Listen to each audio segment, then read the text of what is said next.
working with you and your committee and CFSA so that we ensure that there is a safety net to really make sure to help, especially the children under the age of 13, so that they to improve their attendance rates. And it's worth reminding folk that the mayor advanced legislation trying to redirect truancy to DHS. I introduced legislation trying to send truancy to DHS.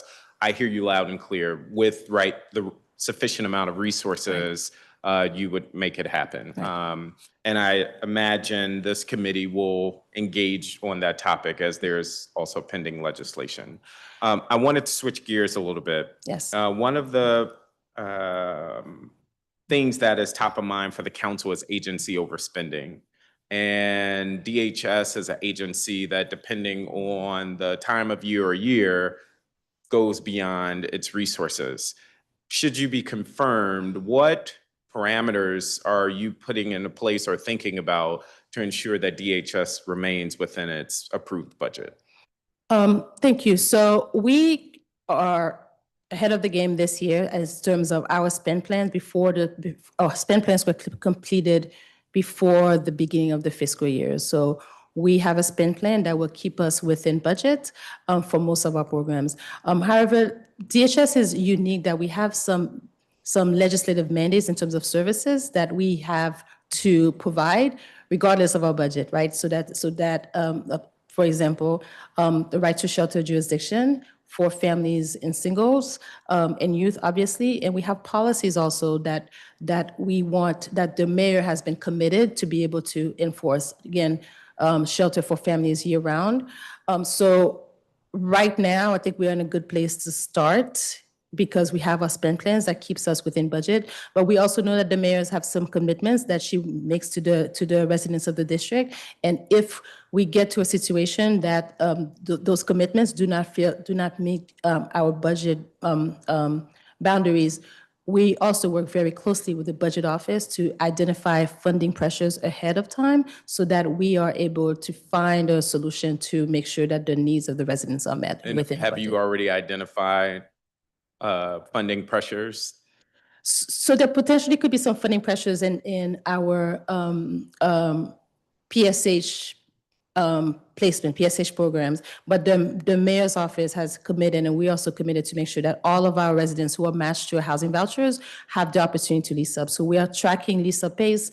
As I mentioned, we are improving the lease up pace, and the mayor's office is working very closely with us in terms of tracking to ensure that DHS has enough of the resources needed.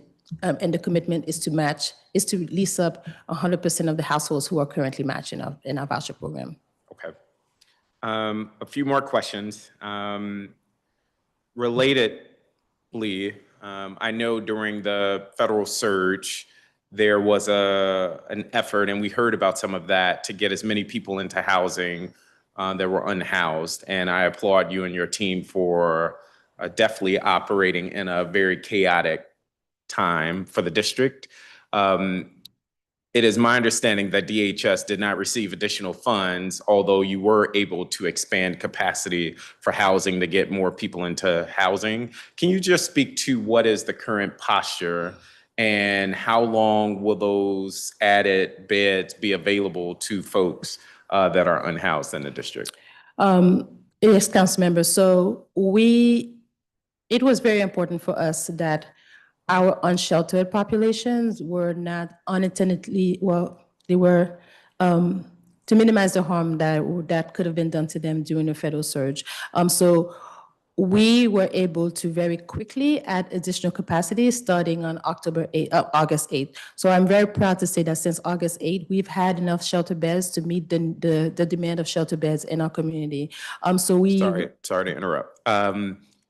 How many people since that time have you been able to get into housing, estimate? So shelter. So from the 110 beds that we made available, about 80 of these beds continue to be filled. And those beds are still on. And we have no plans to close those beds until possibly the end of hypothermia. As you know, council member, the district is a right to shelter jurisdiction during hypothermic condition. And we always plan to bring additional capacity starting in November to meet the need. So we've been almost operating under hypothermia stance since August, meaning that we've ensured and we've watched capacity closely before triggering the opening of another shelter to ensure that anyone who wanted to come in had the opportunity to come in. So as of right now, we still have beds. Our beds are open. We don't anticipate to not meet the demand until after the end of hypothermia. And then if there's a different policy decision at that point, then we will work closely with this council and obviously the mayor's office to address that. Understood. Thank you. It was brought up before that there's been adjustments to federal benefit programs, namely SNAP, this work requirement for individuals that don't have dependents under the age of 14 or who are not seniors, I believe, over the age of 65. And so many residents who receive SNAP benefits will now have this work requirement enforced. It's always been on the books, as I understand it, but it hasn't really been enforced. Can you speak to how, as the leader of DHS, you will plan to conduct outreach and ensure we minimize harm as well as for those receiving SNAP benefits? Sure. So two ways. We partner with SNAP TEP providers who work with residents or household who are enrolled in SNAP to get them to participate in workforce. So whether it's a training program to help them connect to employment. For this fiscal year in our state plan, we've increased the number of providers that we will be working with. So to scale the capacity of our community to help folks operate, to help folks meet their work requirements. And we're also implementing a new pilot program in coordination with DOES called kind of workfare program. So we'll have a certain number of slots there so that folks who may not be ready or willing at this point to participate in the workforce, they have opportunity to kind of get their skills up to provide community service or volunteer opportunity to help them meet that work requirement so that they are not negatively impacted by the enforcement of ABOD for SNAP. And quick follow-up there, twofold.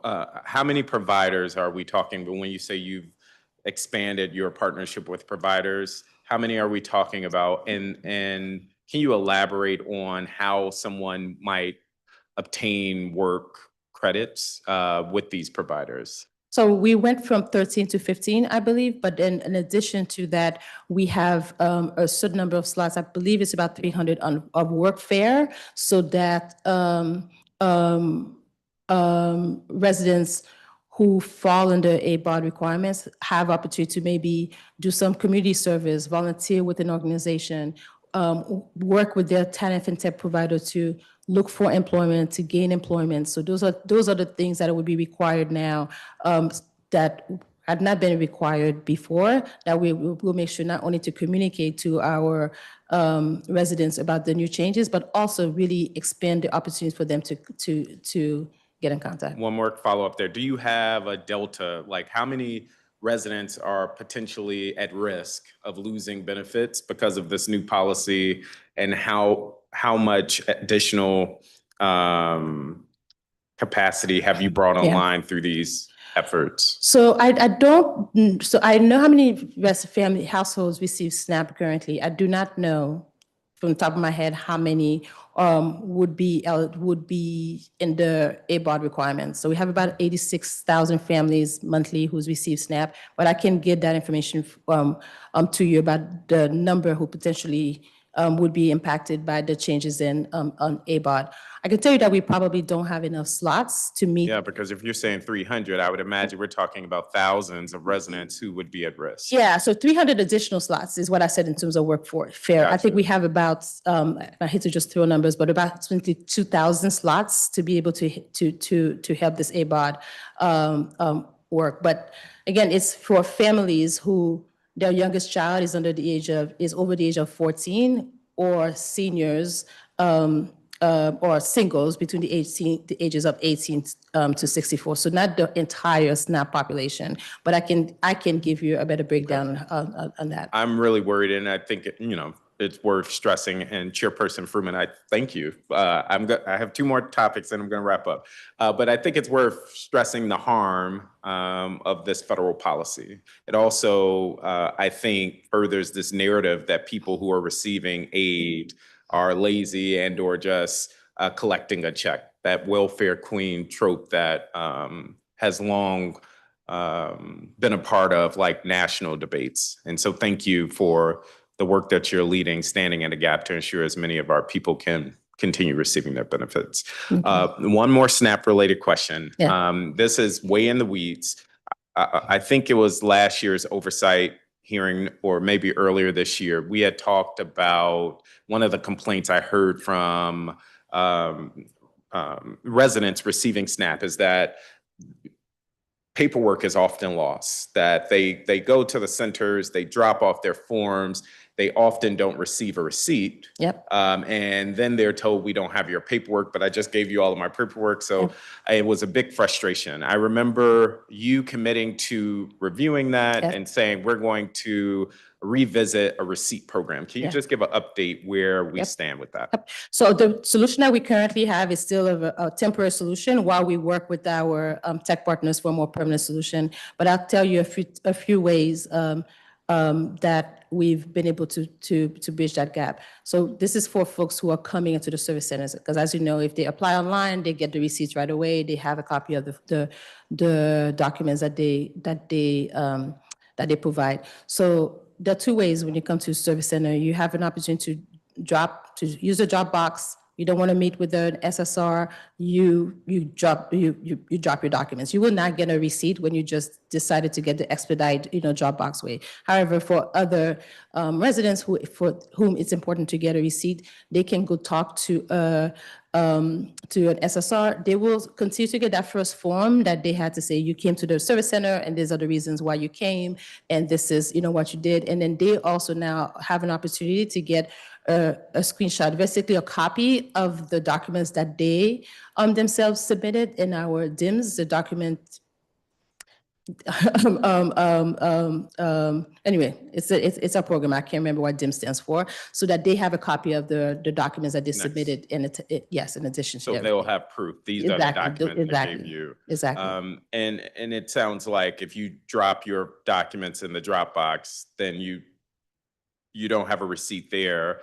And that is just a risk that currently folks are taking using that process. Right. If there is a way DHS could even strengthen there, I don't know if it's a ticket or a receipt to say I did put something in this Dropbox. Because, I heard from at least a dozen residents who had this experience of missing or lost documents that they had dropped off. Yeah, it's absolutely. So this is a temporary fix, but we are working to improve on that process as well, because I share those concerns. Awesome.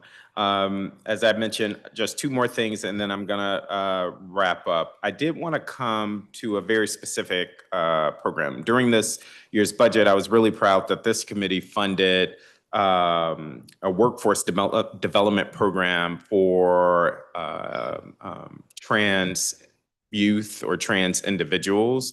Can you just speak to how that program is working? And I was, again, proud that we were able to fund that.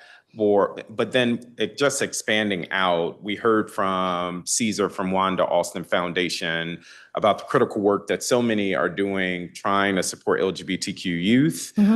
Just under your leadership, how this will remain on your radar. Because as I mentioned earlier, DHS does a lot. Full stop. But more is needed, especially for some of our more vulnerable populations. So maybe I can pull back to share with you my vision for workforce at DHS. So that program would be maybe one component of it. What's very clear is that there's so much more expectations on the residents we serve to participate in workforce with the SNAP ABOD requirement, the time limits now that are going to be in TANF, but also us changing our eligibility criteria for rapid rehousing for families that will include earned income or participating in TANF. One of the big gaps that I realize that DHS currently has is actually a workforce program. Full stop. So while The small, that's small because comparatively it was a small grant that we received for TGNC workforce is within the Youth Services Division. This fiscal year, we're going to work with DOES to try to strengthen that program potentially, and this is still in conversation, so don't hold me on that. Still conversation potentially moving the fund to DOES because they may have a better infrastructure, but we would work in collaboration. But my goal, honestly, and my vision is to develop DHS's workforce program because it's obvious that we need the expertise in-house to target our residents in a way that it's not necessarily the focus of other organizations. While we can work in partnership with the WIC, and we do, and DOS and so forth, I think it's very obvious to me and my team that having a team that's really focused on ensuring that we better link our residents to the jobs that are coming to the vocational field and providing more accompaniment that other residents may not need is something that's missing. We also want to be able to provide more technical support to our SNAP, ENT, and TANF tech providers. So I'm looking for the opportunity to be able to do that. That is music to my ears. I'll be frank with you. It gives me some pause when I hear you say, oh, we're going to switch it over to DOES. No shade to DOES, but if there's any way we can keep it within DHS as you continue to build on that work development work, I think that will be really important. Okay. But again, I want to get to the underpinning of the question, which is also how under your leadership will DHS continue to fund a wide range of organizations that are standing in the gap for LGBTQ youth in particular, but residents. And I know you are funding programs, but sometimes it feels like it's yet another grant program. And DHS's grants don't always feel like it takes into the consideration the interdisciplinary or the intersectional work that some of these organizations are having to do to meet our young people at their places of need. And I hear that, Council Member. Part of, while it's historically, our youth providers have been those who really focus and get additional training and cultural competence to really work with this unique population. We've recognized that this is no longer just a youth issue. This is definitely just a residence issue.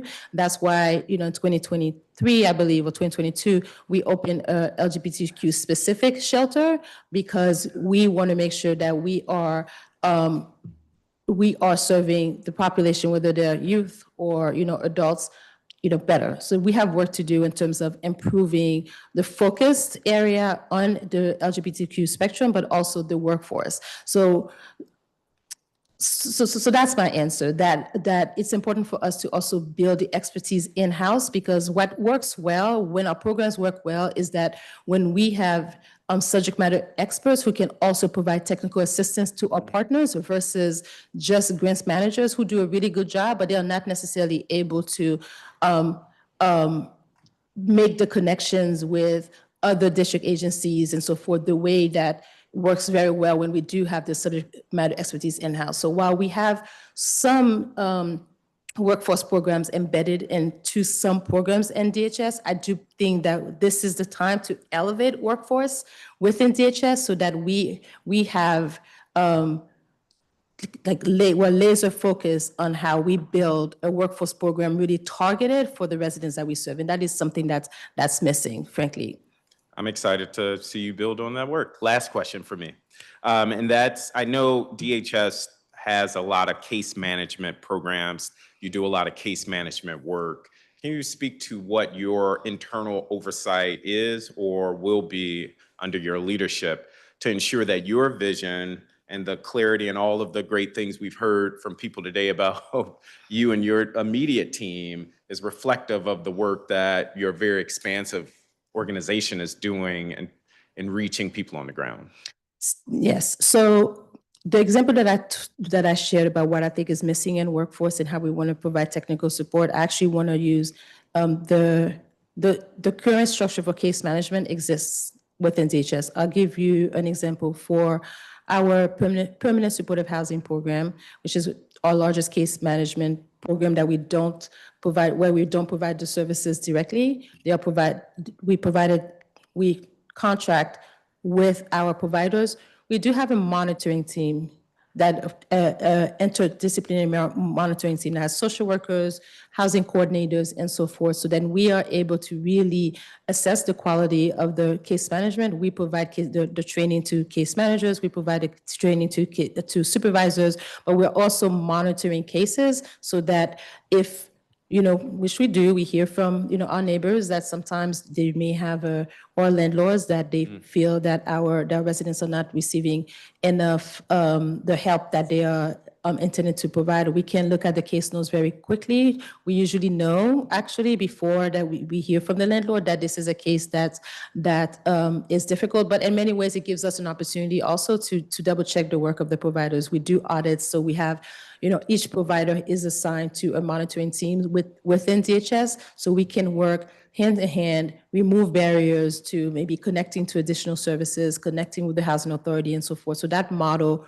works well. I mean, everything always can improve. So we are really looking, as you've heard testimony from a lot of my colleagues on the ground, that better coordination with the Department of Behavioral Health can happen. I've been in very close contact with Dr. Bazran lately, and we are committed to making it happen so that our residents ultimately receive the services that they need to thrive when they're in housing, but also that we can be good neighbors. So when we go into a community, when we go into a building. Thank you. Well, I will end by just, again, thank you and saying it's been a pleasure working with you. Thank you, Councilmember. And I look forward to voting on your nomination. With that, Chairperson Fruman, I'm going to turn it back. Thank you. Thank you very much, Councilmember Parker. Councilmember Felder. Thank you, Mr. Chairman.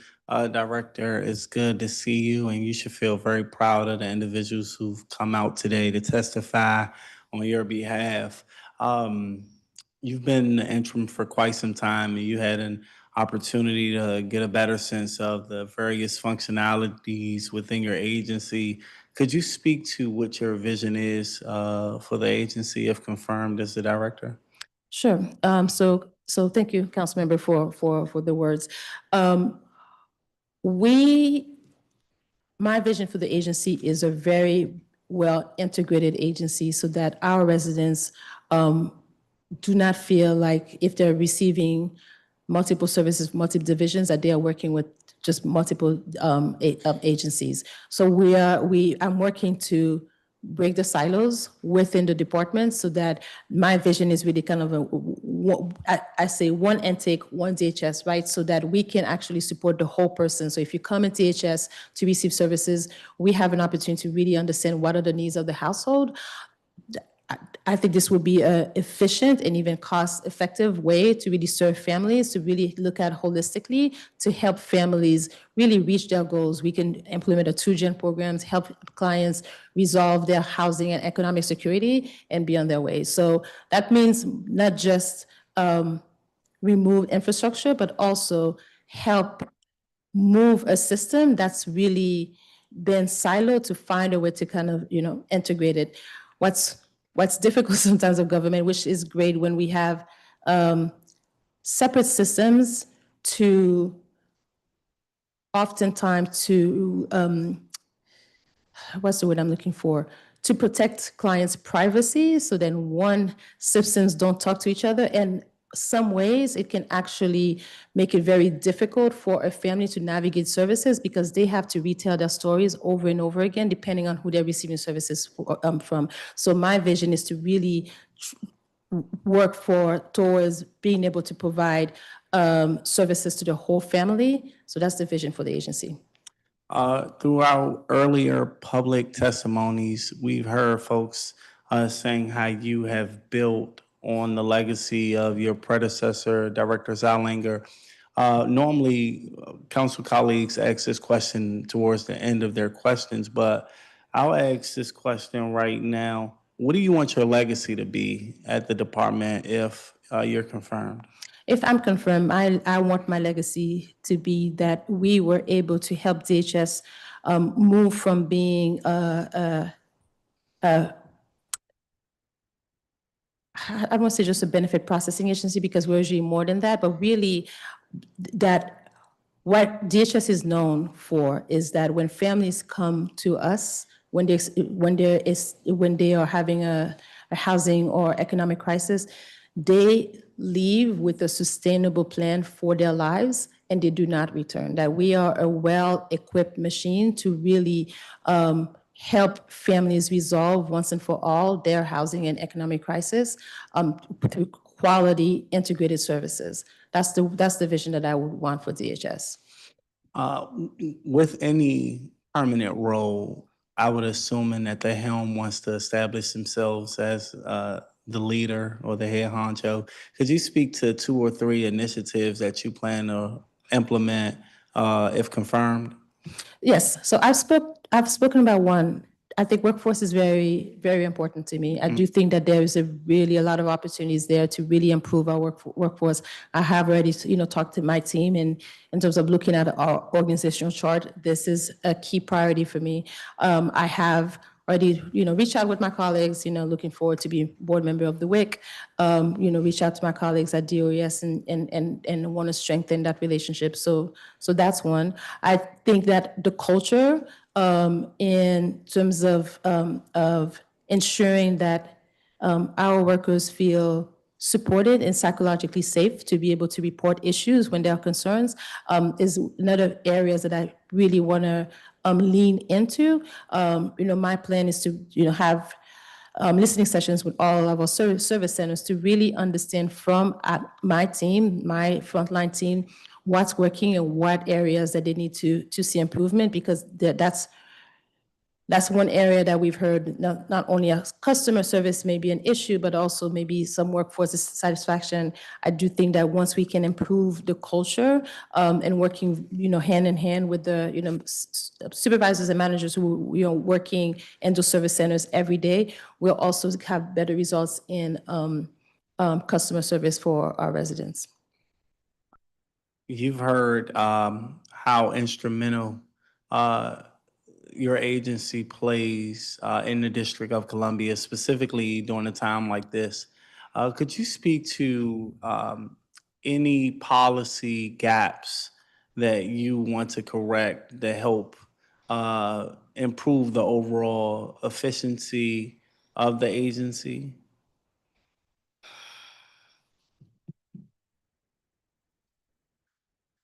Gaps in policy. We are in very difficult budgets environment. While there are policies that we can change that could help streamline a little bit of DHS's budget, I do feel that we have right policies in place working with the mayor's office to honestly ensure that that DHS remains a very strong safety net. But one of the things that we need to really move forward is to ensure that residents who move on from our services are able to become self-sufficient. I feel that other policies that we have currently don't necessarily interfere with our ability to move towards the goals that I have for the agency. Could you speak to any challenges or unforeseen challenges that may come down the pipeline over the next 6 months or so? So I answered this question maybe about what keeps me up at night. Okay. So on the family side, there's been tremendous gains in the family shelter system, the family homelessness system, that the mayor in the past 10 years in collaboration with my predecessor, Director Zeilinger, have been able to reduce family homelessness by 61%. We were in very different economic times as well when we were able to offer rapid rehousing for 100% of the families ultimately who exited shelter. We are no longer able to do this in our system. So my focus with the team is to make sure that we have diverse exit paths for families who are coming in shelter. So no more we are moving away from a little bit of a one size fits all. We want to make sure that we target the right interventions for the families so that to match interventions that will help families ultimately become sustainable. This is a big and major shift in our system. Because what this means is that our families, and as mentioned in my testimony, may stay in shelter longer. So I know for a fact that in January, the point-in-time count will show that we have more families in shelter, which would indicate by some measure that family homelessness is increasing. The number of families served may not necessarily increase, but it'll show that family homelessness is increasing. The reason is because families may have to stay in shelter longer so that they have more time to develop a plan that is sustainable. I can finish. Sorry. What keeps me up is how well this change is going to work. Where will we be at the end of hypothermia? Where will we be next summer? Ensuring that we have enough flow in our system to make sure that we have enough capacity to keep in our short-term family housing with the service-rich environment, but also that we're able to help families exit on a sustainable path. You took the words out of my mouth as it relates to rapid rehousing. My question is, what gaps do you see in the rapid rehousing program, and what is your agency doing to try to combat those? So council removed about $30 million in our budget for rapid rehousing from case management this summer. So because now case management for rapid rehousing is now optional, so families will have an opportunity to opt in. I do think there was a gap, and I know that Councilmember Fuhrman and I will work together to make sure that I have an opportunity to really do a better job explaining potentially the consequences on some modifications that happened during the summer when the budget goes to council. It's still the same gap, right? So I worry whether or not with the diversity of exit path that we have for families in ensuring that now we match rapid rehousing to families who are more likely to be sustainable, that we have enough resources to exit as many of families who are eligible with case management. Got you. So could you expound upon that? Like, for example, how are you preparing as an agency to deal with the potential influx of residents who may be experiencing housing insecurity? So the good thing about what council did also is that they give us more DC Flex slots. So what we are really going to focus on is prevention in our homeless services system. So not just for families, but for singles. So what we want to do as much as possible is prevent an episode of homelessness. So we do have some flexible program with homeless prevention program for families and Project Reconnect to avoid an episode of homelessness as much as possible. So we are hoping that when families come to us experiencing a housing crisis, we are able to help them maintain whatever housing placement they have. If a family is not working, they may not be able to obviously afford a rent by themselves, but they may have somebody in their community who are willing to let them come in if we're able to bring some resources to the household.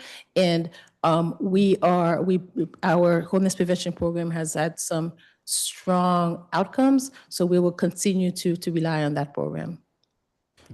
Do you have any concerns with any updates to federal policies and how that may possibly impact TANF recipients? So yes, so the concerns that we have with the federal policies is SNAP, honestly. So, and they are changing every day. I mean, there was even some updates that we're still trying to understand the impact of. So the district was under ABOD waiver for work until December 31st of this year. So we knew that we had to implement the work requirements for SNAP recipients. This week, we were told that that deadline has now moved to November. So, so as you may know, it's definitely going to cause some concerns for us for our ability to really implement ABOD in a way that does not just increase the error rates for the district, but also don't negatively impact the residents. So we're working with our partners in healthcare finance to really implement ABOD and DCAS, but also helping connect our residents to work opportunities so that their benefits are not impacted. My final question, we've heard individuals sing you praise. You've articulated your vision for the agency. You talked about the legacy you wanted to leave behind. My final question is, why you? Why do you think you should be confirmed to be the director of this agency? So in addition to, so not to repeat my 20 years of experience in this field, because I appreciate my colleagues who stepped up to testify. So I think you've heard a lot of that. Why I want this job is because I've been doing it for 10 months and I love my job. I really love my job. I get to wake up and work with an amazing group of people who are very as committed and passionate about this work. We get excited to solve complex challenges in order to do this job, which is one of the most difficult agency. You have to love what you do, because that's what keeps me very motivated and ready to tackle long hours, and so forth. And again, my team at DHS, I say all the time that we are the best public servants in the district. I may be biased, but it's true. My team, they get excited about solving complex challenges. So I know I'm not in this work alone, and that's why it's me. Thank you, Director, and I look forward to voting on your confirmation. Thank you. Mr. Chairman. Thank you very much, Councilmember Felder. So I'm going to pick up on some of the themes that have been talked about and maybe try to frame them for myself. I mean, one set of issues I think of as pipeline issues. You and folks coming into a program and folks going out of a program, and you used as an example of a thing that keeps you up at night is shelter capacity in the winter. And given the role of rapid rehousing, the changing role, and a lot of this actually is we had a set of policies coming out of in COVID and coming out of COVID that took us in a certain direction, and now you are overseeing the transition either back to policies pre-COVID or to a new set of policies, and that transition could be bumpy, particularly in the financial circumstance.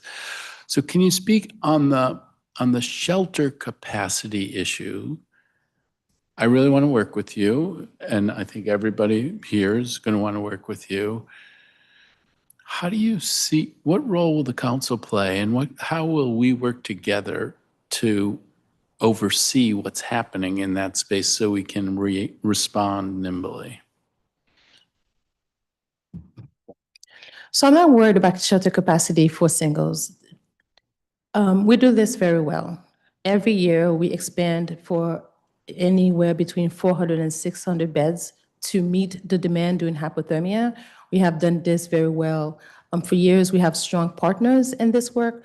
And we've since I've been at DHS, and this is something that was under my portfolio as administrator, like it's like clockwork now. So that's why we were able to expand very quickly our capacity during the federal surge. And one day I told my team we need to bring additional 100 beds, and we were able to do this in one day. The big changes is in terms of shelter capacity is for families. And we have a plan to address potentially being at capacity in our short-term family housing. As you know, the mayor was very and the mayor and my predecessor, they were very successful as closing DC General, opening, 7 short-term family housing throughout the community. And then they were so successful so that we had some sites that were dedicated for families that we had not operated in the past couple of years. We plan to operate those sites this year. So there are 3 sites that were, because of the excess capacity that had been moved to the single side, that are coming back to the family side. We are laser focused on ensuring that each family that comes into shelter has a plan that's sustainable for them. In terms of the council and DHS working together, I think Councilmember, you and I are committed to have, once a month meetings, check-ins. I know that Dan and Lauren on my team, they work on a regular basis. I think they're probably in daily contact. So we are, we're open to just continue to be transparent. You can pick up the phone and call when you have any concerns, and I answer the phone at any hours, so that you feel confident that you have the right level of visibility to the work that we do. So I am committed to continue to doing this work with you. Really appreciate that. A different pipeline issue is on the permanent supportive housing vouchers, where there's a certain amount of money that was put into the budget, and then turned out it wasn't going to go as far as we thought, and now you've moved to not doing the replacement vouchers. And so you heard me ask a couple of other folks, are you concerned that we're going to get to a place where we've leased everybody up who's connected to a permanent supportive housing voucher, and we won't have new vouchers that we can connect people to, so that we have a gap in putting people who need housing into housing? Because in the budget process, part of the way that I saw it was, we have enough vouchers that we're not going to house everyone in this fiscal year, so that it wouldn't be a good use of dollars to park dollars in this fiscal year for additional vouchers when we wouldn't be able to fill them.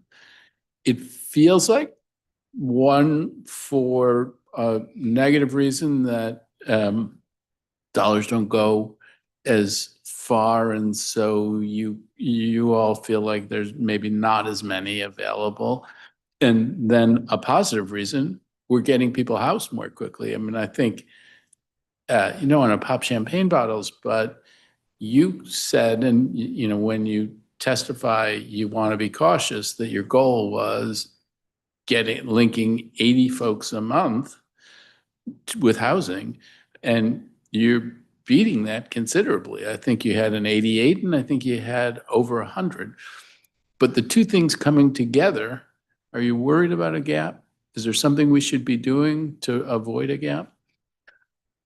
I think what you are referring to is a gap of matching residents, continuing to match residents to a housing voucher. That's right. Yes, so we are at that point. So we have matched 100% of the vouchers that we have for singles. We have not yet leased up all of the singles household, but we have about 520, about that number, a little bit over 500 residents, singles, who are master housing vouchers that we plan to lease up in fiscal year 26. So we will not be matching singles this fiscal year. That is a gap in our system, because in order for us to lease up people past this fiscal year, we usually start matching them this year. Yeah, and on the family side, do you see a gap, or do you think we'll be okay on the family So side? for this fiscal year, we have about 336 slots for permanent housing for families distributed between PSH and TAH. We have not started to match those slots, but then we are committed to match 100% of those slots and then get families leased up. Yeah, so the thing that I'm concerned about is that it's about 800 together. And if we're doing 100 a month together, it's 8 months. And so we don't have more to match people to, and we will house the people who are, if we stay on the trajectory we're on, Right. we will house the people who we have matched in 8 months. And then we'll have 3 months where we don't have vouchers to match with people, and we won't be putting new folks into housing.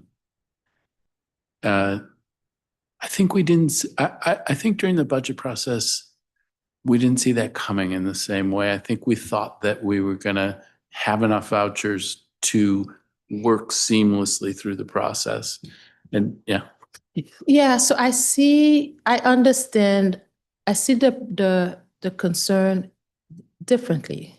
I feel that while we are not where we want to be, it's a positive that we're actually leasing people up quicker. And we, plan to work with the mayor's office for fiscal year 27 formulation to request additional vouchers in our system so that we can continue to match and lease up, singles in fiscal year 27. I mean, the reality is that we won't match additional residents this year, but we know who they are, the folks who are scoring the highest, who would be more likely to be eligible for PSH, meaning that they could be, if we get more vouchers in fiscal year 27, they could get matched right away, as soon as we know ultimately how many vouchers are coming our way, and we continue to work in that process to help residents. But it doesn't mean that the work that we do with residents stop, right? The vouchers is just one intervention for residents, and then we know that we'll never have enough vouchers for the demand ultimately. So what we are also working with is helping residents find an alternative path to exit homelessness, either through Project Reconnect, reconnecting with their family member, looking at affordable housing through the regular channels. So while we as a community have been extremely fortunate to have as many vouchers in our program as we have, we will continue to help singles exit homelessness through other resources. no, I hear you on that.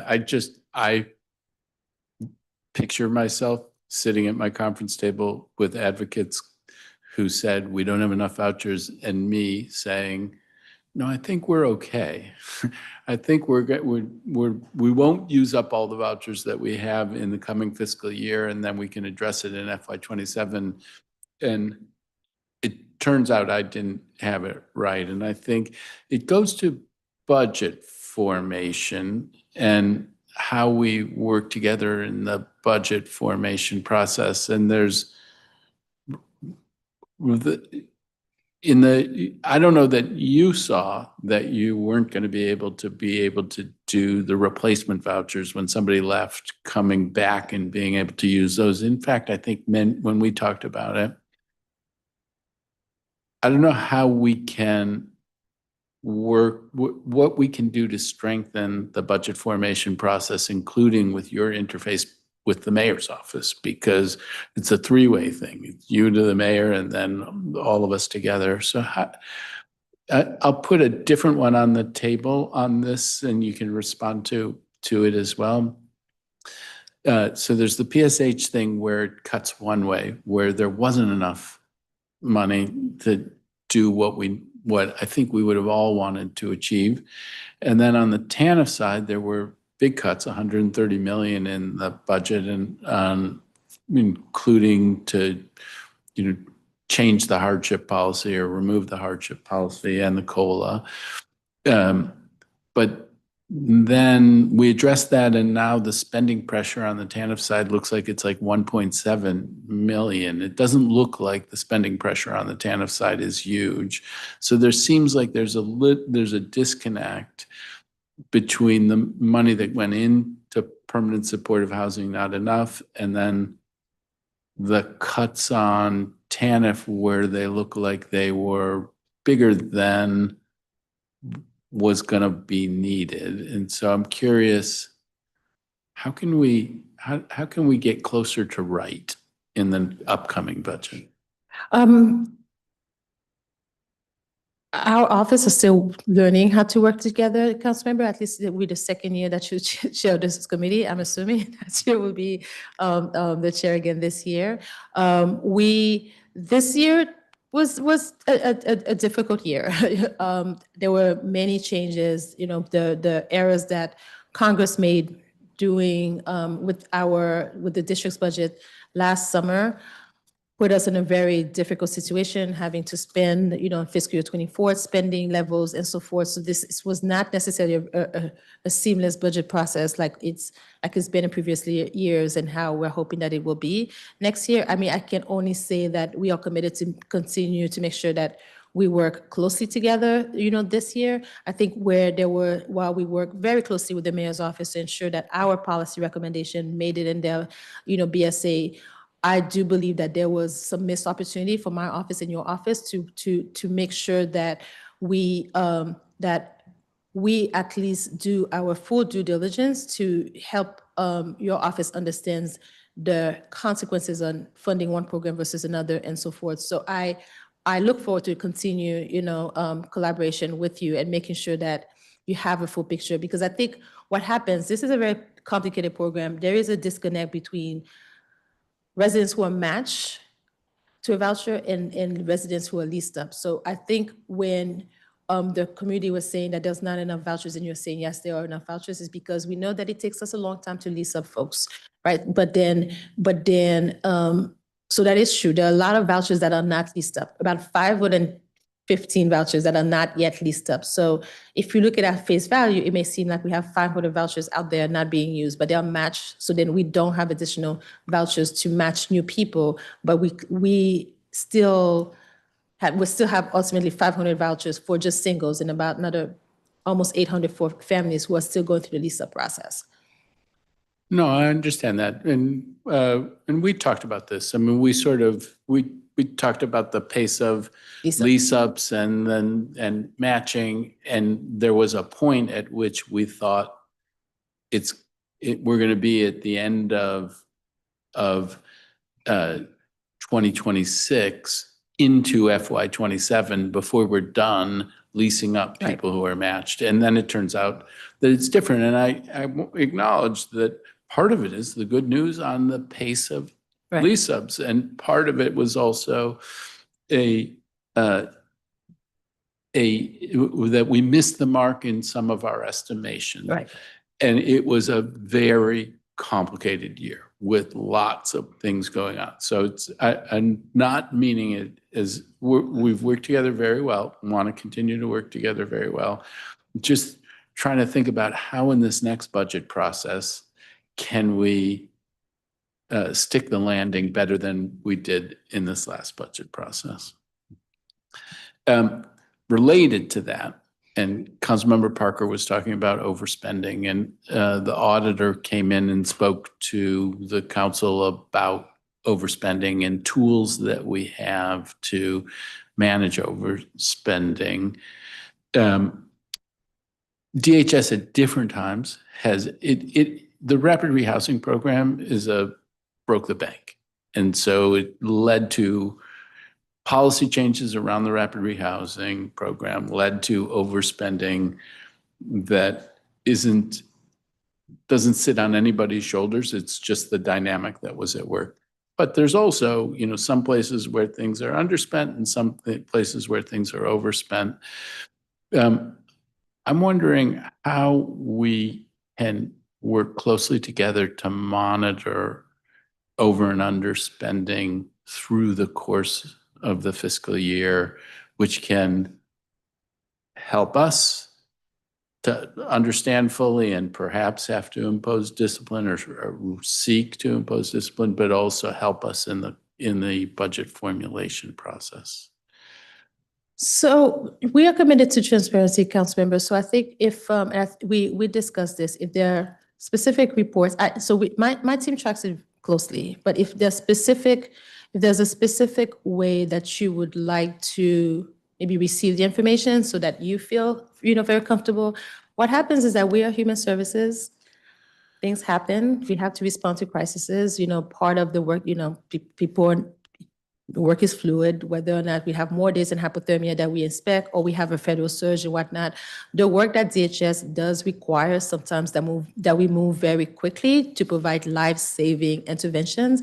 And part of that work sometimes really involves us figuring out ourselves in order to deploy resources very quickly. So that means that if we look at our program, is we have some underspending, that we will deob some contracts in order to refunnel the funds where they may be needed most. We are obviously very transparent about that through the budget oversight meetings as well. But I'm happy to hear from you. What would it look like for you to feel that like you have the information that you need to do the right oversight? I can tell you that we track our budget very closely. So we continue to flag to the budget office when we see spending pressures. I don't think you want that level of detail of the frequency at which we talk to the budget office, but then we can work together to understand what is it that you would need to feel comfortable with the information that we can share with you. So really, really appreciate that. I don't think I want it at the level that you're talking about. The auditor, when she came in, one of the things that she talked about was the FRP reports, which, as she described them, 15 years ago, they were really robust and offered detailed explanations, and they're quarterly. So it's not every day, not every week. And that they have, over time, atrophied. We lived in a period of very strong budgets, and so overspending wasn't a concern in the same way. And now we are in a different time where overspending becomes again, a very serious thing. So it may be that it's making sure that those FRPs they're shared with us and that they provide the kind of detail. And then also Dan working with folks in the agency. I am super grateful that we will meet every month. I think another thing that we talked about was creating a kind of dashboard of standing requests. I don't know if that's actually already happened or not, but that's an important thing that love to see the loop closed down. But this is an area that I think we're all being asked by the chairman, by the auditor, to be more vigilant about. So it's a thing that I'll be looking for ways to work with you on. Sounds good. I talked a little bit about the pace of leasing folks up, which has improved quite a lot. There were a number of things that came up about collaboration with the DCHA. I wonder if you can speak to what's happening there, and is there more that we need to do in order to improve collaboration so we can, I think you said it still takes 205 days and you don't want it to take 205 days. How do we squeeze out the delays in that process? So we continue to work closely with the Housing Authority. You heard from, Adam Mayer around the multiple sessions that we've had between the two agencies. But I think the LRSP program for us is a very important program because it really supports mostly individuals who are still unsheltered to help them move into housing very quickly. I do believe that this is one of these programs also that need a total, potentially, like big makeover.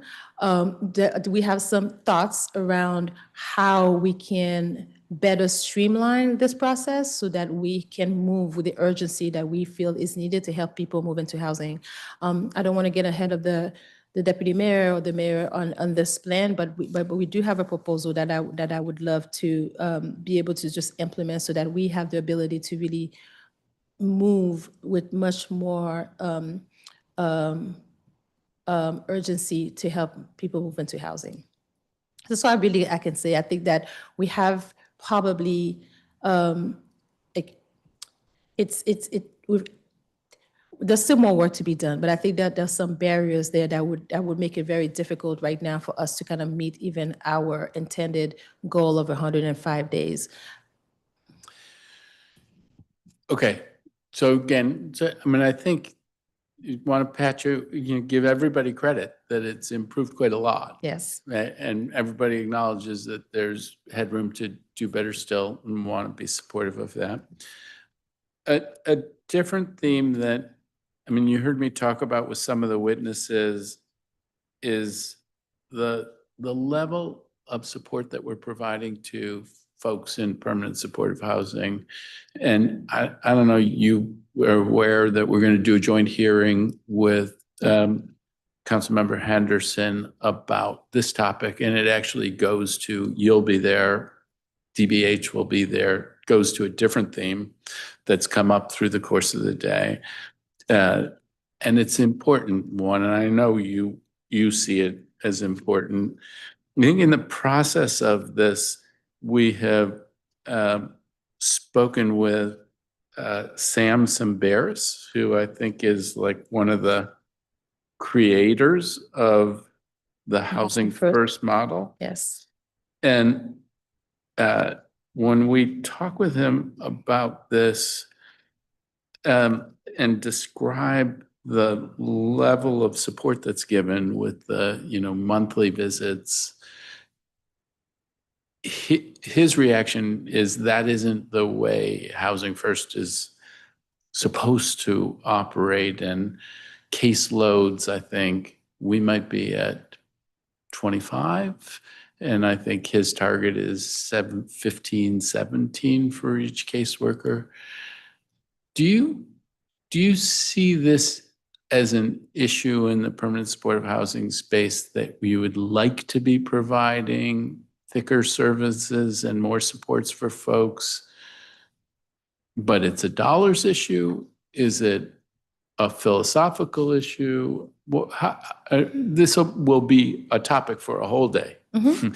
But just for now, previewing to you that it's coming and seeking your kind of initial reaction. Yeah, so I like to tell my team that I come from the Housing First Academy because I started my homeless services work doing Pathways to Housing DC, and Pathways to Housing DC was the first iteration of Housing First, and they helped bring Housing First to the district. So while Housing First was implemented for a very targeted group of folks who are experiencing severe and persistent mental illness who were on the street, for whom programs requiring being clean and sober before housing and so forth was just not working because of the complexity of the needs of that population. So that's why the original Housing First model was these folks with severe and persistent mental illness, mostly with wraparound services, more like an ACT model that had a multidisciplinary services, psychiatrists, social workers, nurses, and so forth. Housing First has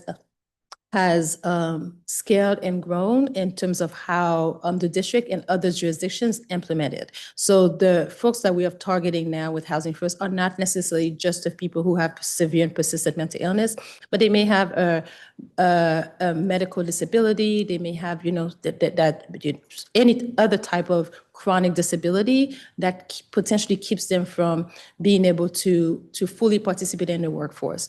So that's why we say that PSH, the way it is, works for most people, the majority of people, about 80 to 90% of the folks that we have in our permanent supportive housing program, it works for.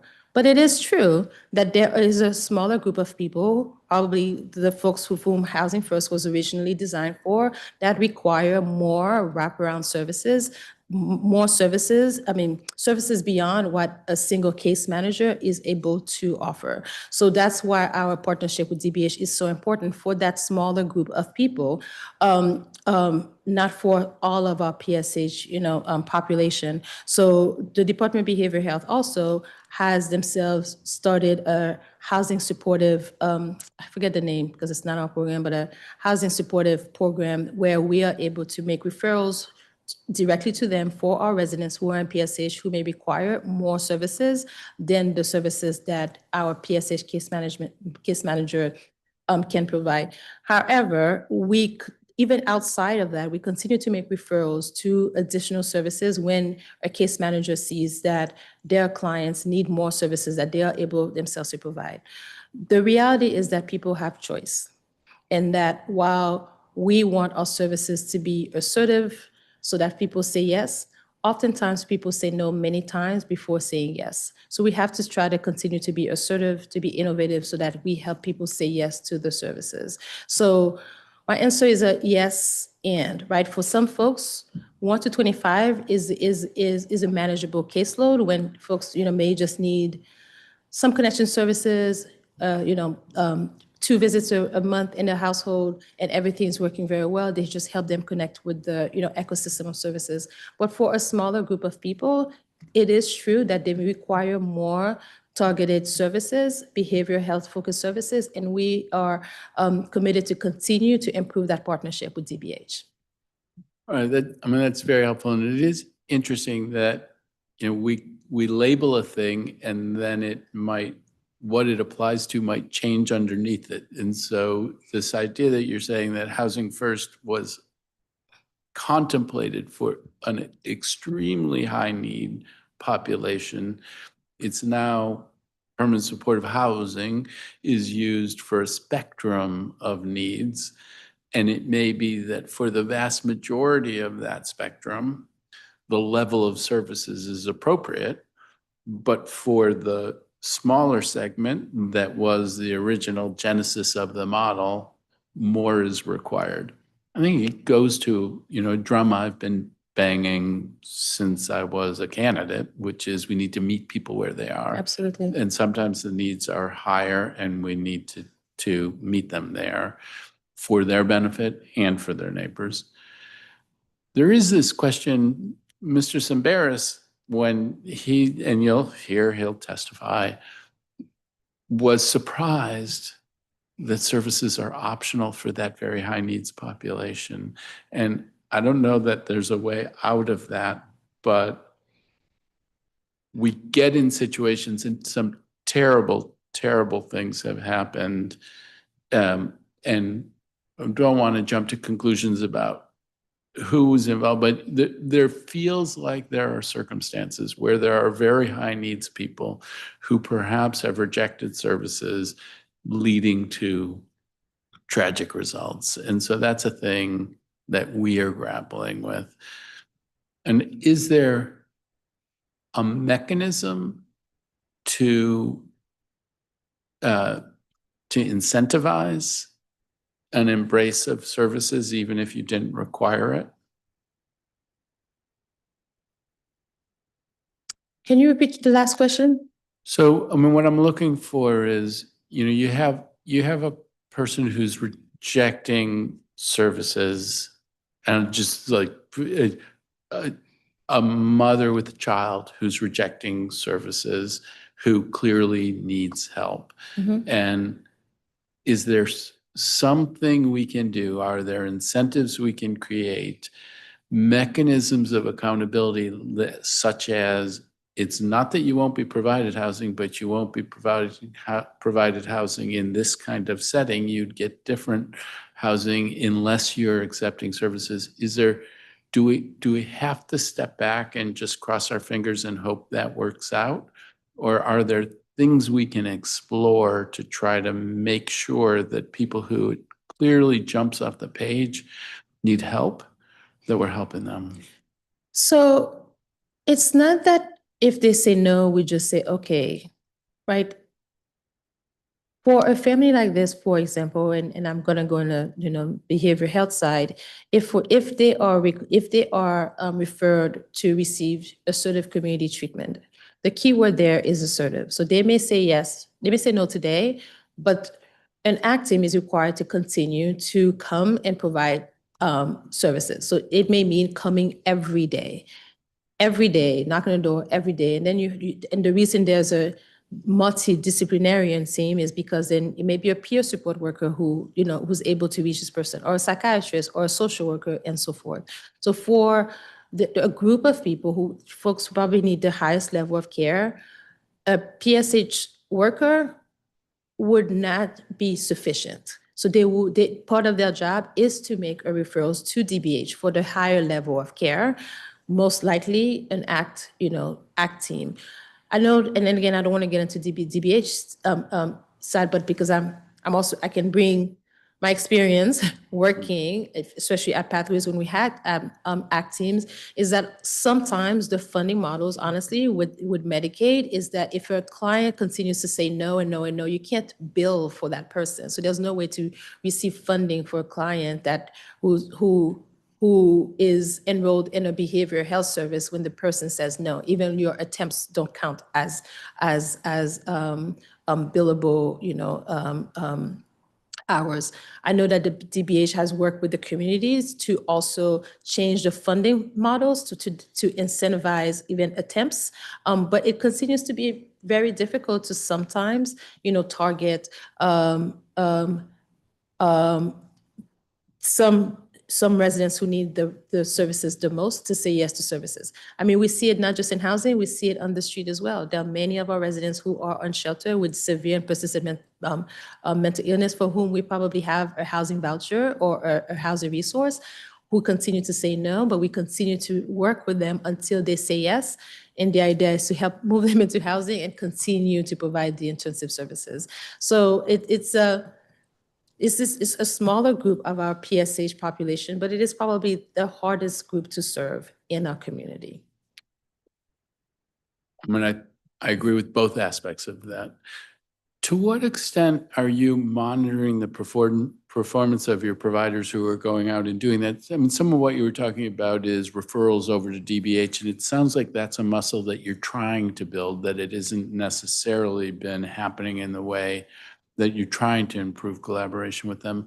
But to the extent that you have providers who just knock on the door once and then the person says no, what do you do? What kind of accountability mechanisms do you have? So we audit the notes, we work with the providers, we flag issues, especially if we hear from the community and we review the notes and there's a mismatch. We work with the providers very closely to identify when there are gaps, but because we also have a monitoring teams, oftentimes, it's possible that somebody from the monitoring team do the visits themselves to ensure that the services are provided. However, I have to say that I believe that we can do more there, because there is sometimes a disconnect between the concerns I may hear from the community and what notes, for example, may appear to suggest. We have not. There's just still more work that needs to be done there. Because this is a challenge that I posed to my team this week. How do we ensure that it is true that our providers are doing in-home visits, because that's a requirement for also payment. So there are other tools that we are considering to ensure that visit actually gets done, beyond the notes. So this all can sort of work as a preview to the upcoming hearing. So I don't want to keep people for too long from their lunch. I'm not almost done, but I don't want to stretch it out. We have a little distance to go yet. No problem. But we'll pick that conversation up. ERAP. So in the end, I think we got 8.6 million into ERAP. Yep. And then I think there's been notice, is the expectation that it'd be like 2.5 million of that will be used for administrative costs. So 29% would be used for administrative costs. Is that similar to what's happened in past years in FY 23, 24, and 25? So it's 8.6 that we have this fiscal year. It's 1.2 going into administrative fees. But we did, in addition to that 1.2, there's another 1.1 that we use for this fiscal year's funding that went to cover fiscal year 25's. So 8.6 to start, 1.2 it for administrative fees, and 1.1 to cover last year's applications. So we will. So I had said, Yes, 1.4 and 1.1. Okay, so that's the 2.5, but it's not all for administration. 1.4 is for, 1.2 is for administration, and then 1.1 is to cover last year's applications. yeah. Close enough. And what is that? Is that because there were folks who appealed and they succeeded in their appeal? Yes. So then that leaves 6.1 for the coming year, which is not going to be a lot. Yeah. We're getting inquiries about how that's all going to work. And I wonder if you can speak to your plan for how ERAP will be administered in this fiscal year. Because we're getting questions about when will there be an announcement, and maybe this can be a place where you can explain what your plans are. Thank you, council members. So as you mentioned, we only have $8.6 million for ERAP this year. So we ultimately going back to pre-COVID levels for ERAP. As a comparison, last year, we had $26 million in our budget for ERAP. When we went through the portal, we opened the portal and it was closed within 4 hours. We anticipated being able to process 2,700 applications. We opened it one time in December. It took us until April to go through all of these applications and so forth. So it did not necessarily make sense for us to go through the same process this fiscal year and how we opened and operated ERAP. So the plan for ERAP right now, this year, is that it's going to be one tool of our homeless prevention program. So we plan to make ERAP available by appointment starting in November. So when a family is experiencing a housing crisis, they can either walk to Virginia Williams or they will be able to call the ERAP hotline and make an appointment with a provider to complete the application. Okay. And will there be a formal announcement of that, or is this the announcement of that? So we wanted to do a soft launch versus an announcement because of we just really want to make sure that ERAP is targeted for folks. If not for ERAP, will see themselves in the homeless services system. So use it more as a prevention than an outreach. Okay. Still in the budget, in the Budget Support Act, the legislation required exit of FRSP households who received a notice of program exit from a rapid rehousing program before the effective date of the emergency BSA, when the exit was due to the end of a time limit for services to the client under the program, either when the client's time in the program reaches 24 months or on September 30th, 2025, whichever date is later. We shared with your team that we've heard from residents who received exit notices before the date of the emergency BSA and were removed from the program before hitting 24 months in the program, which looks contrary to what was in the BSA. Can you help us understand what happened in terms of the implementation of this exit from FRSP is a bumpy road and been a real challenge for you, but can you explain that dynamic for us? So as you know, Councilmember, FRSP is intended to be a time-limited housing subsidy of 12 months. During COVID, we paused exits because of obviously the pandemic and the for the reasons that you know. We continue to keep folks in the program, but we're not, so there were no exits, but we continue to intake people in the program. Not only that, when we started to resume exits. Most of the families that we exited also appealed the exits.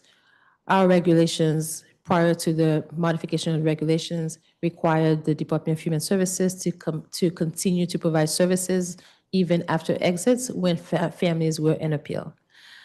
This is what led to the massive overspending of the agency, frankly. the way we had administered the program was just really not sustainable for our budget. Not only that, because of, when we started exiting families from the program, about 80% of the families would appealed. We were on the hook to continue to provide services for the families while they were in appeal. So we had families in a program that were intended to be 12 months, in a program for 5 years. Even after we often match families to another housing resource, whether through the Housing Authority or PSH, families continue to be in FRSP while they were in an appeal process. The intent of the BSA was to really provide some relief to the DHS's budget so that we could finally operate this program within the budget that is approved by council for the Department of Human Services, which we have not been able to do in past years.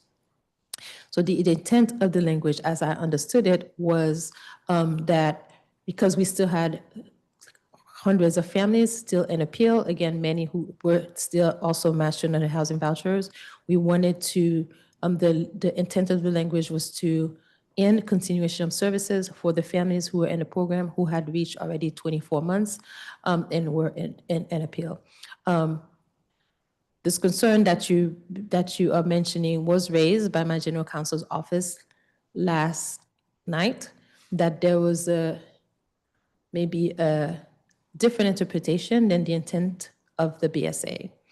So the program continues to be 12 months. The families have been exited after 12 months. They have the right to appeal. But I think what's happening is that, again, the interpretation of the current BSA may be different than what it was intended. So I think that my office is looking forward to working with council to help us with this situation. Okay, great. Thank you very much. Still on budget things, and we're at 1:05. I will promise, whether I'm done or not, we'll stop at 1:30 if that's, and that's 4 hours that you will have been here. And Not a problem. Everybody deserves lunch. And, but on the budget, we're in another one of these nightmare phases. There's no continuing resolution. What does that mean for you? Are we capped at FY25 spending? If we're capped at FY25 spending, but you have one program that has more money in FY26 than in 25, maybe you're stuck with the 25. If you have less money in FY26 than you had in 25, can you balance it out? Hopefully this too shall pass, but where we are now is in a pretty murky budget space. And I'm curious how you're dealing with that in the day-to-day now. So right now, it's not affecting our day-to-day.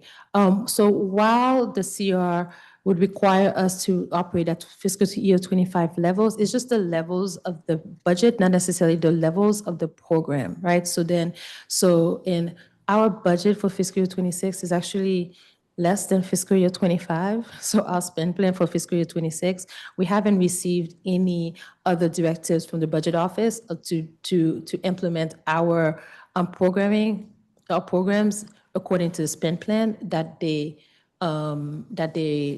reviewed with us. So right now it's not affecting our operations because it's a funding level for the district. It's not necessarily a program level funding, if that makes sense.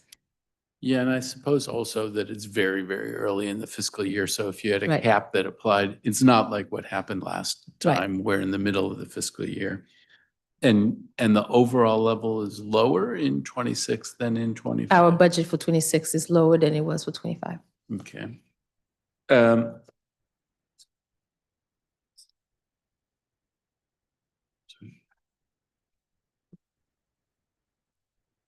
Okay. So one of the programs is the Clear Legal Assistance Program. And that's a new program. And is the funding for that program affected at all by this uncertainty because you're focused on the overall budget for the agency and you can stay within that envelope? Yeah, I mean, we'll take, you know, cues from the budget office, but they haven't flagged to us that we need to operate any differently. Okay. I mean, on encampments, I really want to commend you for the response of the agency to the surge and the emergency. And I mean, you guys did a great job, and Thank you. you were out there on the front lines. You were proactive, you added capacity. Now we're bumping up against the top of that capacity. I think, I thought I saw just in the last days, haven't we, for singles, is it single men that we've Yeah, hit? yeah. So I think we have about 35 beds left. We don't anticipate, so we don't have a concern, council member, because we can activate additional capacity when needed. We are now in October. The beginning of hypothermia season is November 1st. We always plan to bring additional 400 to 600 beds, and those plans are continuing. While just 30 beds may seem like little capacity, usually they don't change that much from day to day unless there's like a drop in temperature or a spike, you know, in temperature. So we track. I have the census every day. I review it every day. We are not concerned about not having capacity. And if somehow there was a surge in 20 beds were to 20 singles were to come into our shelter tonight, we would be able to add capacity to that. So, I mean, it sounds like the one place that you're concerned about capacity is come January in the family space. Yes. Okay. So Tanif, and you talked a little bit about this in your testimony. Where do we stand in terms of standing up the TANF working group? You outlined in your testimony what the project is and the desire to get input. Last time we talked about it, I think you were looking for a facilitator. Yes. Can you give us an update on where you think Sure. things stand? So we had to go through OCP to release a solicitation. The solicitation is now at OCP. We expect that it will be released hopefully before the end of this month, but it's at least out of our shop. And then we are hoping to get this started as soon as we secure a facilitator. We're hoping to wrap up with a policy recommendation by March. Okay, so well, I'm glad to hear that. It's late for the mayor to incorporate the policy recommendations in her budget, although they'd be in formation because we'll get her budget in April. But it's still in the budget season, so it allows us to deal with Yeah. it. So Councilmember, what we know is that there will be a step down for some families after 60 months. What we do think is that but we need to be intentional about that we don't like penalize folks that really just don't have an opportunity to participate in the workforce for whatever reason. So the work group will help us with the hardship policy. We anticipate or project that about 25% of that the caseload would then be exempt from the step down due to the hardship policy. So that's the way we look at it a little bit in terms of budget formulation, that only about that 75% of the families who reach 60 months would see a drop in their benefits, not an elimination of their benefits, just a drop from 100% of their fiscal year 26 benefits to 75%. And then the hardship policy will help us identify who would be exempt from that loss in benefits. So then while it will be released before the mayor releases her proposed budget, we anticipate already from a budget formulation perspective that 25% of the workload of the household who would be over 60 months would then meet the exemption through their hardship policy. Yeah, so I mean, that all points to, and I think it's healthy, that you have an idea of a hardship policy that you think might make sense and that the impact of that would be on the order of a safe harbor for 25%, depending on what the hardship policy is, it could be 50%, it could be 75, but you must have some ideas. And once we get into the working group process, I guess you'll have to be testing those ideas Exactly. with the stakeholders. Exactly. I think we'll wait for that process to get going. One of the things that I think we spoke about was that you might look around at who's done this work in other places around the country. I think you were going to go to a conference, but I think that everything, if I remember the period, I can't believe, maybe if you went to the Okay. conference, good for you. I did not. You did not. So what are you doing, or are you doing anything to proactively Yeah. look for people who you then might send the RFP to? Yep. So actually, my chief of staff, David Ross, was leading this process for us, and he was able to have just kind of just vet who in the space have been doing similar work, so that we have already done some proactive reach out to let them know that it's coming, gauge their interest. And we do have around three folks who may already be interested that we've done some proactive reach out to. Oh, sorry. Okay, good for you. And notionally, I mean, you have this idea that it could be 25% of the folks impacted. How many people are there? How many households are in that 60-month plus period? 7,000. 7,000. So between 1,500 and 2,000 would be safe harbor, but then 5,000 could see sanctions. I would call it step down versus sanctions. Okay, step down, fair. How big do you think that step down is? 25%. In the financial plan, it's 25% of their full benefit. And so then what do you anticipate in terms of ripple effects from that? If you have these families losing income, are there other supports that we're going to have to provide in different kinds of ways, whether it be housing or how, and maybe this is again a topic inside of the working group, is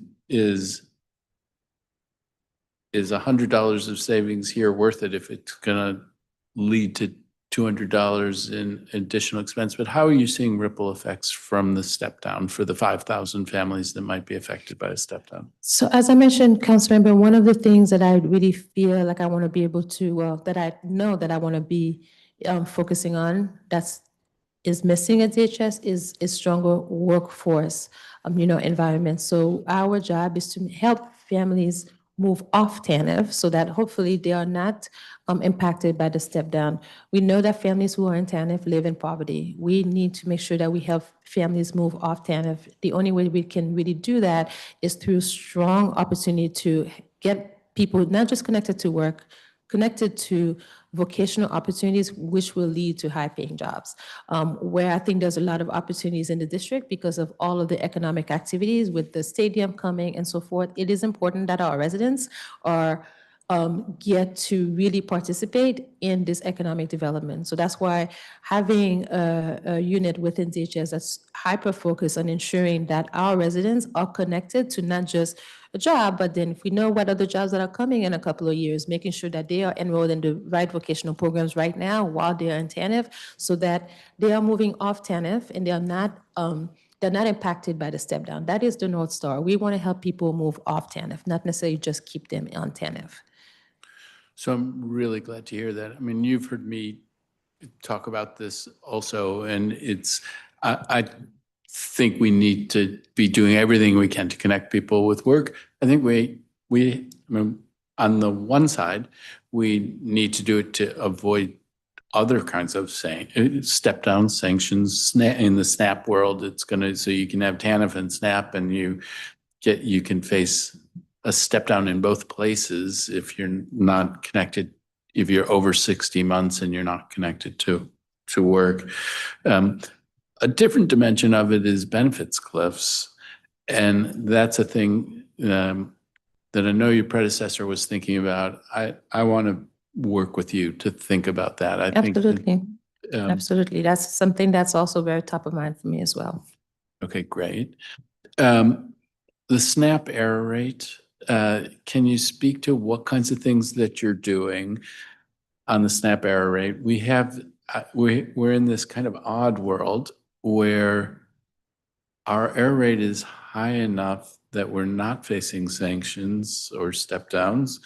If we brought it down a little or some, we would get into a zone where we were penalized, so we could improve performance and it adversely affect us. And in order to get to where we weren't adversely affected, we'd have to make a lot of improvements. Right. So can you speak to me about what it is that you're doing in that space? And then how are you figuring it into the budget formulation is just now starting, but I imagine you're being asked now to project what you think SNAP costs will be, which then are a function of what you think the error rate will be. So if you can speak to that topic. Thanks. So SNAP, it's two parts. So we know that based on HR1, the district will have to cover a higher share of the administrative fees. So that's unavoidable. So starting in fiscal year 27, the district will go from paying $40 million of administrative fees to $60 million. We will make the $20 million in enhancement requests for ESA. As it relates to our error rates, so based on the current language, it's not that we won't necessarily get sanctions, it's that the sanctions will be delayed. So they will look at our error rates for fiscal year 26 and 27, and then the penalty, I guess, would be in fiscal year 30. So we have many initiatives that we are working on to really improve and get our error rates down. I myself, just as a leader of HHS, of an HSS organization, I am working with the Center of Civic Futures, which is Center for Public Sector AI. So we're looking at what other jurisdictions are doing to leverage emerging technologies to ensure that we are able to implement it in our current work. The district is one of the 3 jurisdictions have been selected to be part of a cohort to really look on how we can leverage emerging technologies to improve on our error rates. Because as you know, Councilmember, we are not the only jurisdictions dealing with this issue, because this is a nationwide problem, but we are laser focused on ensuring that we can leverage technology, really get into the root cause of what's causing the error rates to get to at least by under 10% next fiscal year, with the goal of getting under the 6%. Yeah, I mean, it is, to me, we have a long way to go. We have a long way to go. And I hear you that the sanctions don't hit for a little while, but glad to hear that it's a major focus. And I was really impressed by the tour of 801. And I thought that's quite a place. And we're talking about work in different kinds of ways, and the work beds at 801. There's got to be a dozen different tools that we could use, but that did look to me like a pretty promising one. What are the plans to replicate that, or what can we do to support any effort that you may have to replicate that model? So we are very proud that our new shelter redesign or redevelopment is going to be on New York Avenue. So we are going to have a similar model and totally replacing the New York Avenue shelter. The new shelter is going to be down the block of the current New York Avenue. And we are using a lot of the same elements that you saw in our 801 East shelter, including, work beds and a commercial kitchen in our new New York Avenue shelter, as well. So while shelter beds in of itself work beds in and of itself is a better accommodations for than any low barrier shelters, but we know that we still have shelter beds that are, work beds that are empty, because we've moved to a 24/7 accommodations, we can accommodate folks who are working in a low barrier shelter as well, right? So I think we had some of those conversations, that as long as they communicate that they're working and they need to come in later than the regular check-in time, that they're still able to secure their beds. But we do plan to replicate that shelter model with our New York Avenue, and then more. Even lessons learned from that shelter to improve the design for the New York Avenue shelter. Yeah. I mean, I want to be supportive of that. I think in this whole area of work, when you look at how ESA has done so far, the idea that you want to build that muscle and build the workforce component, the data is not great so far. Yeah. And I guess you're tracking, I hope you're tracking that data.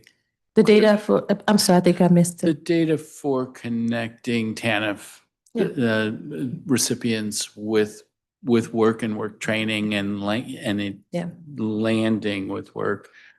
So when you say you want to build the muscle around workforce, what's the general shape of that? Is that building on what exists now, or is that some new task force inside of DHS? How do you want to get at I that? envision it as a new unit inside of DHS, not a new task force, because we need dedicated folks who have the subject matter expertise to work on that. I'll give you an example of what is opportunities for growth even within our 801 East shelter. So we have a commercial kitchen that is fully functional. The purpose of having a commercial kitchen was that it could be also a teaching kitchen, so that you would have residents in the shelter who are able to get some culinary certificates while they are in the shelter, and then that would be an exit path. We lack, honestly, within DHS, the expertise and laser focus to work with our partners to make a program like this sustainable and effective.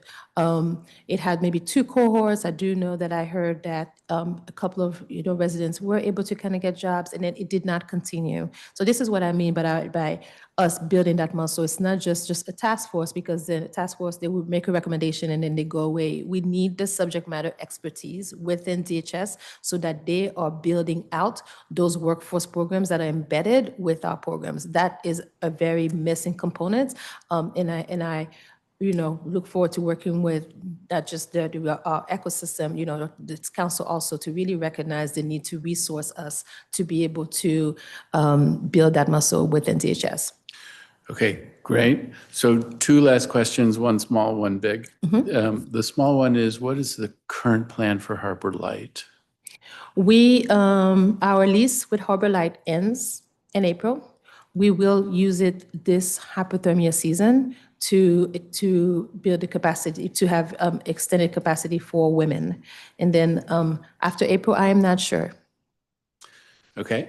I mean, it is a potentially useful site, so let's stay together on that. Now, the big question, you had all the glowing reviews of you from the audience, from the members. We don't always get that kind of review for staff at the agency, and they're hard jobs. They're people dealing with folks, often high needs folks, under a lot of stress. Every single job in the agency is a challenging one. There is a pretty loud chorus of a hope for improvements in the culture of the agency and how it operates. And I think that's going to be a big challenge for you. I'm curious how you are thinking about not just, there's your personal accomplishments that Wendell was asking about, but how you might leave the culture of the agency better than you found it.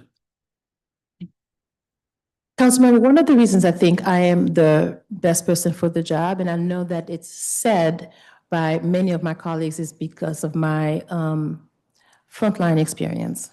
Because there is oftentimes a disconnect between someone who's experienced boots on the ground, and oftentimes the people who lead policy and lead the agencies because they've never experienced it themselves. One of the things that I am very focused on is really helping, trying to build the culture. I really want to build a culture of being accessible, even though, DHS is 1,200 plus employees. It's just not, possible. But my plan is, I have communicated and we have a plan behind it, is going on listening tours, making sure that I have an opportunity to go to each of our service centers, each of our divisions, and hearing directly from the folks in each service center or each department, what's working for them, how can they, what do they need for themselves to be able to really find enjoyment and meaning into their work. But that's one initiative that I want to start implementing, because I have not had an opportunity to really hear from as many of the staff as possible. But DHS has been working and trying to improve the culture for many years. We have EVS surveys, employee viewpoint surveys, that are disseminated throughout the agency. And I think this year we had a record number of responses. And then each department has an opportunity to review the responses from their direct reports and so forth. And then each managers and then is tasked with an initiative to how they're going to improve, culture based on the feedback of their department. So tracking those responses, tracking the implementation of the feedback is something that's very important to me and my executive leadership as well. But we try to lean on wellness and have wellness activities, within the agency. This week is, Customer Appreciation Week. Our staff is our customers as well. We had, cakes and goodies. We try to have, massage chairs. We just really try to make sure that there is an opportunity for staff to feel connected and get a sense of belonging within the agency. But furthermore, we are launching a series for new managers, not for new managers, a new series for all of managers to really revamp and rethink about how the role of a supervisor and manager within the agency to be more of a nurturing environment versus just a top-down, approach. So we are hoping that through the implementation of this training, we can improve the relationship between frontline workers and supervisors and managers and so forth. It's a big task. I am up for it. I'm not trying to minimize the fact that there are some culture issues at DHS, because I've heard them and I know that you've hearing them yourself. So we will continue to approach it with different interventions. And my hope is that by the end of my tenure, DHS can continue to be seen as one of the best agencies to work for. All right, that's wonderful. Well, thank you very much. I think we went a little bit over, but I think it's because you gave a long answer.